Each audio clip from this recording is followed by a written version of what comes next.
ओम शांति। आज बहुत सारे मनुष्य मुश्किल समय से गुजर रहे हैं।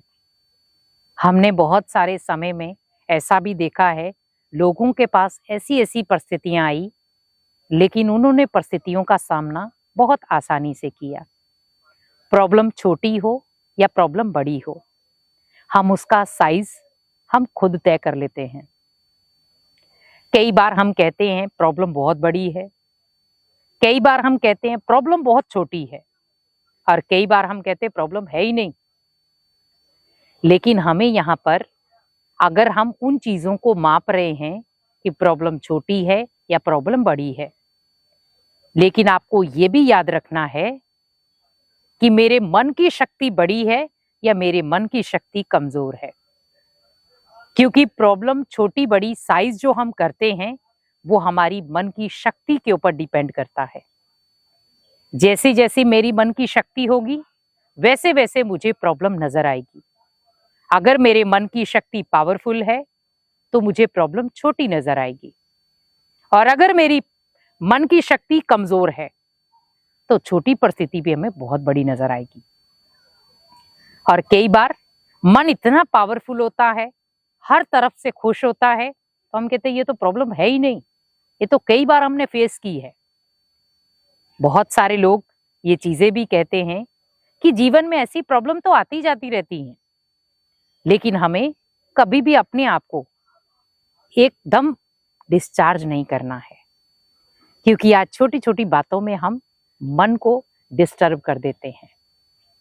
आज आप देखें कि जीवन में शक्ति धारण करने के लिए बहुत सारे साधन अपनाते हैं, लेकिन शक्ति गायब करने के लिए हमें कुछ भी अपनाना नहीं पड़ता।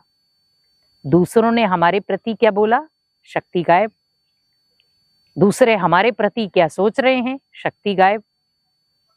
दूसरे हमें ऐसा क्यों देख रहे हैं, तो भी शक्ति गायब।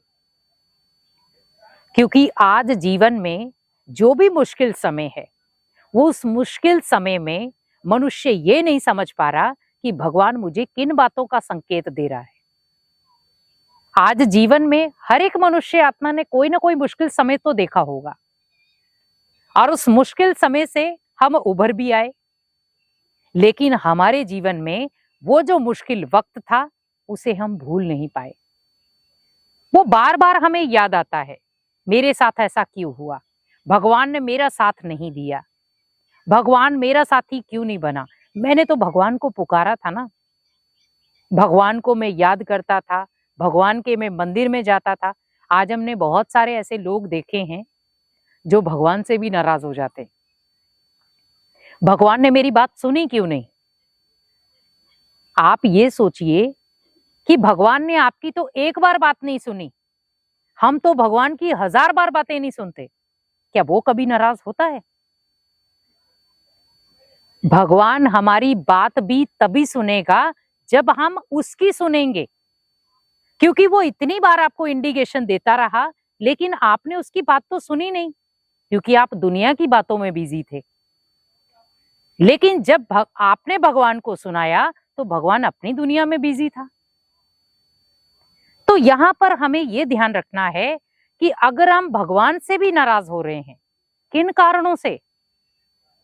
भगवान ने हमें इतना सुंदर जीवन दिया, क्योंकि जब बच्चा जन्म लेता है तो हम कहते हैं भगवान ने दिया, और जब कोई शरीर छोड़ देता है तो हम कहते हैं भगवान आप क्यों ले गए।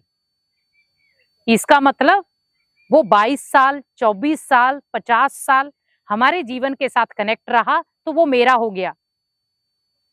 फिर तो हम अपने जीवन को भी रोक सकते हैं। आज हमें अपने शरीर का भरोसा है जो हम दूसरे के शरीर का भरोसा रख रहे हैं।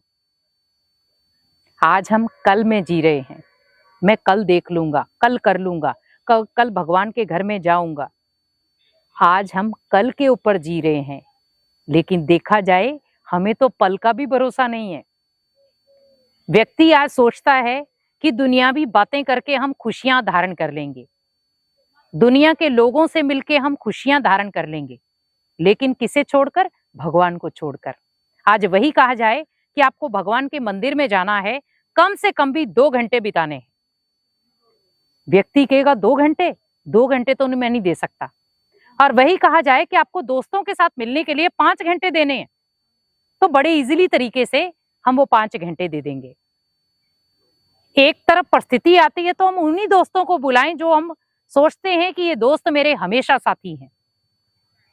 जब भी आपके जीवन में कोई मुश्किल समय आए, जिन दोस्तों को आप अपना कह रहे हैं, आप उन्हें याद करना, मन से, मुख से नहीं, ना फोन से, ओनली आप मन से याद करना। तो आप देखेंगे कि कितने दोस्त आपके पास आते हैं। मुख की भाषा से आपके गिनती के 4-5 दोस्त आ भी जाएंगे, पर वो समय रहते आपको अपनी उस दोस्ती का फर्ज भी बता जाएंगे कि मैंने तेरे इस समय में तेरा साथ दिया था। लेकिन वो आपके संकल्प की भाषा नहीं समझ पाएंगे। भगवान आपके साथ खुदा दोस्त का नाता निभाता है, एक प्यार भरा संबंध निभाता है कि बच्चे आप मेरे हो, आप मेरे से हर शक्ति ले सकते हो, पर पहले मन की लाइन को क्लियर रखो।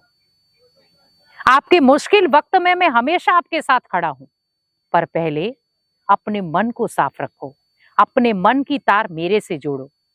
क्योंकि जब हम अपने मन की तार भगवान से जोड़ेंगे नहीं, तो भगवान के एक अनुभव का संकेत कैसे मिलेगा, भगवान की बातचीत का संकेत कैसे मिलेगा आपको।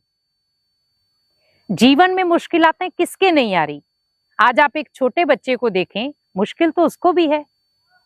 उसे चलना नहीं आता, उसे बोलना नहीं आता, काम करना नहीं आता, वो अपने दुख दर्द किसी को बता नहीं सकता, लेकिन हम तो सबको बता रहे हैं। तो आप ये याद रखें कि वो बच्चा मन की भाषा से सबसे बात कर रहा है। अगर उसे मुख की भाषा नहीं आ रही तो मन से कर रहा है। तो जब भी आपको लगे कि मेरे जीवन में इस समय मुश्किल दौर चल रहा है, मुश्किल समय चल रहा है, तो मुझे वहां पर ओनली भगवान को याद करना है। अगर हम मनुष्य आत्मा को याद करते रहेंगे तो भगवान आपका कभी भी मददगार नहीं बनेगा, क्योंकि भगवान भी आपको ऑप्शन यही देता है कि आप पहले मनुष्य देहधारियों को याद करके देख लो। जब आप मनुष्य आत्मा को याद करके देख लोगे, उनसे काम नहीं निकलेगा, तो वापस कहां पहुंचते हम? भगवान के पास। कि भगवान किसी ने मेरा साथ नहीं दिया, जिनको भी मैं अपना समझता था किसी ने मेरा साथ नहीं दिया, लेकिन आप मेरे हमेशा साथी हो। फिर हमें याद आता है उस समय, तो उस समय भी आप क्यों याद कर रहे हैं? क्योंकि समय मुश्किल आ गया, घड़ी मुश्किल वाली चल रही है। हमने चारों तरफ हाथ फैला के देख लिए, कोई हमारा साथी नहीं बना। साथी बना भी तो स्वार्थ के आधार पर कि कभी जरूरत पड़ेगी तो मैं भी इसका साथ ले सकता हूं। लेकिन भगवान को आपके साथ की जरूरत नहीं, भगवान हमेशा आपका साथी है। उसे आप मदद करो या नहीं करो, लेकिन भगवान आपके लिए हमेशा तैयार है।